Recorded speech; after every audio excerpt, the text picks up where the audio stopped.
இன்றைக்கு நமது வேலையில் கடினமாக உழைத்தாலும் உரிய அங்கீகாரம் கிடைக்காமல் வேதனைப்படுகிறோம். ஆனால் நாம் நமது பொறுப்பில் உண்மையாக இருக்கும் பொழுது அதற்கான பலனை ஏற்ற வேளையிலே தந்து தேவன் நம்மை மகிமைப்படுத்துவார்.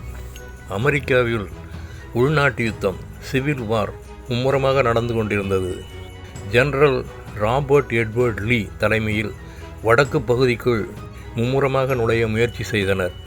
ராபர்ட் எட்வர்ட் லீ 19/1/1807 முதல் 12/10/1870 வரை வாழ்ந்தார்.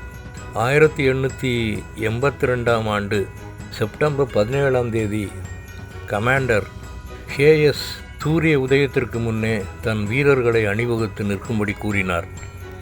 ஈலியின் படையை நெருங்க விடாதவாறு மும்முரமாக போரிட்டனர். மதியம் பில்லி என்னும் 19 வயது வாலிபன் உணவு கூடத்திலிருந்து சூடான உணவுப் பொருட்களை வாகனங்களில் ஏற்றி போர்முனைக்கு கொண்டு போனான். தொய்ந்து போயிருந்த வீரர்களுக்கு புது தெம்பு வந்தது. கர்னல் ஹேயஸ் பில்லிக்கு பதவி உயர்வு கொடுத்தார். அந்த கர்னல் ஹேயஸ் தான் அமெரிக்காவின் 19வது ஜனாதிபதி ஆவார். உயிரை பணயம் வைத்து தகுந்த நேரத்தில் வீரர்களுக்கு உணவளித்த பில்லி தான் 20வது அதிபரான வில்லியம் மேக்கின்லி ஆவார்.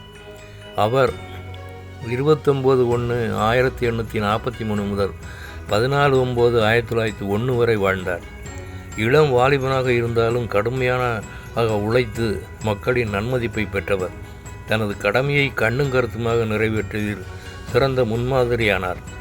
நாமும் மனிதனை பிரியப்படுத்தாமல் நமது பொறுப்பை கர்த்தருக்காக உண்மையோடு நிறைவேற்றும் போது அவர் நம்மை கண்ணோக்கி பார்த்து நினையாத உயர்வுகளை தருவார் அல்லவா.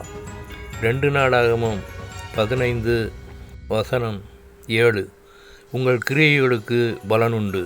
2 Chronicles 15:7 Your work shall be rewarded.